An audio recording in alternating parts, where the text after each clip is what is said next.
Imagine standing just outside York Minster in the 1300s. The bells are ringing across the city, carts are rattling over cobbles, and the smell of wood smoke and horses hangs in the air. Ahead of you is the road north. Later people will call it the Great North Road, the main artery between England and Scotland. In the Middle Ages, it's the path used by kings and messengers, merchants and pilgrims, raiding armies and runaway apprentices. It's not a smooth tarmac line on a map. It's mud, ruts, river crossings, toll gates and long aching miles. In this video, we're going to travel that road from York to Edinburgh as a medieval traveller would have known it. Stage by stage, town by town, river by river. We'll follow the route, but also the mindset. What you'd worry about, where you'd sleep, how fast you could really move, and what kind of people you'd meet on the way.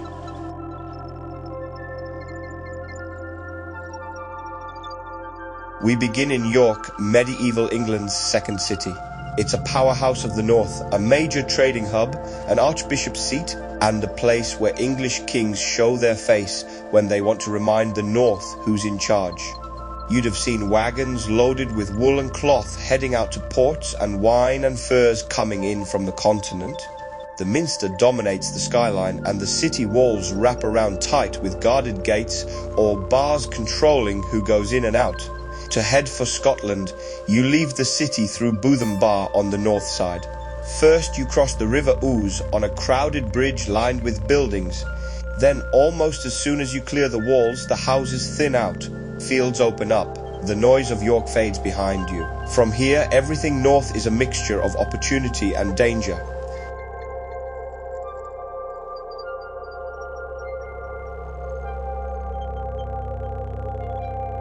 We leave York through Durham, the northern gate where traders, pilgrims and carts squeeze beneath its stone arch to take the route north. As soon as we clear the walls, the houses fall away and the noise of the city fades behind us. The first day's journey runs through the wide, flat vale of York. It's good travelling country, open fields, scattered villages, the odd monastery. The route often sticks to slightly higher, drier ground, following the logic of the old Roman lines that once ran this way. Roughly 15 miles out, you reach the river Ure and the town of Boroughbridge. This place matters. In Roman times, the nearby town of Oldborough was an important stop. By the Middle Ages, Boroughbridge has taken over as the key crossing and a major junction. It's here that the Northern Highway splits.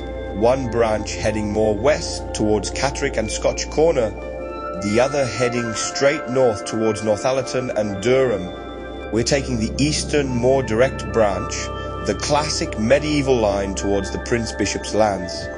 You might stay the night here, in a basic inn or a loft over a tavern, or push on further if daylight and your legs allow it.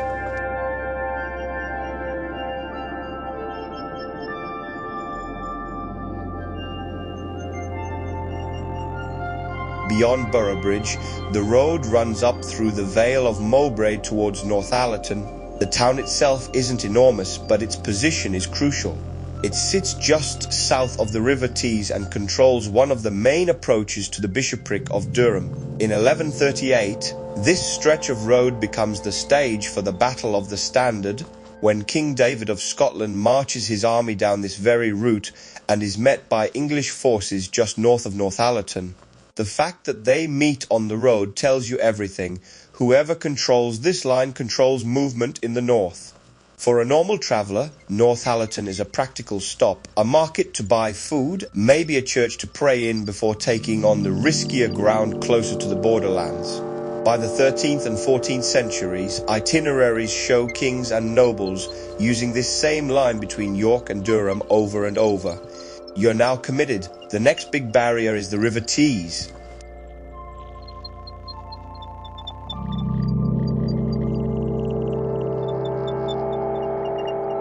Leaving Northallerton, you follow the main highway north towards the Tees, the border between Yorkshire and the County Palatine of Durham. The Tees is no little stream. It can be broad, fast and dangerous in flood.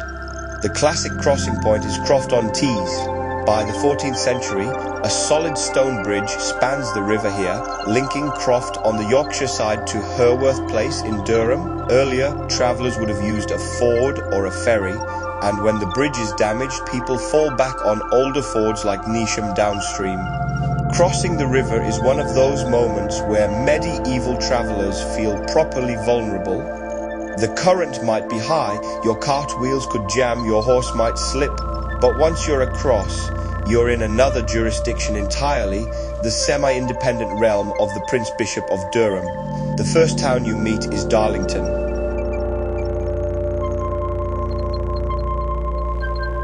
Medieval Darlington is built right on the road. The main street you walk up later, called High Row and Northgate, is literally the Great North Road running through the middle of town. The big 12th century church of St. Cuthbert dominates the skyline, and there's a market feeding off the traffic. The place is busy, but it's not glamorous. The streets are unpaved, and in wet weather they turn into serious sludge. Later writers call it Darnton in the dirt, and you can bet it wasn't much better in 1300. Darlington also has a bit of a reputation. Being under the bishop's curious mixture of church and secular law, and sitting conveniently on the main escape route north, it develops into the kind of place people flee to when they're in trouble further south. There's even a later saying about taking the Darnton Trod, heading to Darlington to dodge justice. If you're a cautious traveller, you drink your ale, keep your mouth shut, and keep an eye on your purse. From here, the road turns its attention to the River Wear and the hilltop city of Durham.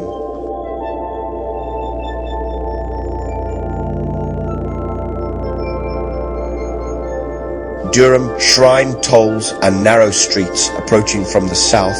You cross the Wear into the city over Elvet Bridge, a multi-arch stone bridge first thrown across in the 12th century.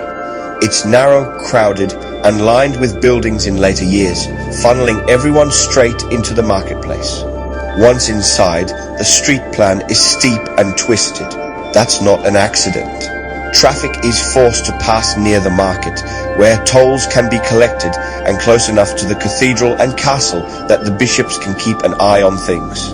Durham offers things you don't always get on the open road. Spiritual protection. The shrine of St. Cuthbert in the cathedral draws pilgrims from all over. Physical safety. Walls, gates, and a castle garrison. Beds and food. Inns, taverns, and monastic guest halls where, if you're poor, you might get a night's shelter and a bowl of something warm. If you're important, you might be lodged in Durham Castle itself, as royal guests sometimes were. If you're not, you find a cheap bed space, drink, listen to gossip about raids and taxes, and prepare for the long haul into Northumberland. Not everyone bothers with the city. By later medieval times, there's a kind of early bypass to the east where travellers can avoid the tolls and delays. But most people still pass through because the bridges and the safety make it the natural funnel. Leaving northwards, you cross the Wear again on Framwellgate Bridge, then climb out of the gorge towards Chesterley Street and Newcastle.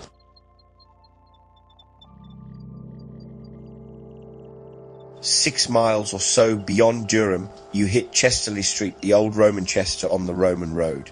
For a time in the early Middle Ages, St. Cuthbert's relics were here, which only adds to the sense that this whole road is threaded with his cult. From there, you're essentially walking along the line of Roman Deer Street, repurposed again, and again because it does the simple things right. Firm ground, sensible gradients and direct lines. The land rises and falls, fields give way to rougher country, and then the valley of the River Tyne opens ahead. Guarding the main crossing is Newcastle upon Tyne. Here, the Great North Road squeezes across the river under the eye of a Norman castle first built in 1080. The medieval stone bridge across the Tyne built in the 12th century is another packed, multi-arch structure with houses and even a chapel perched on it. Crossing, it is like threading a needle. Water surging beneath, buildings looming at your elbows, and a gatehouse ready to close if trouble hits.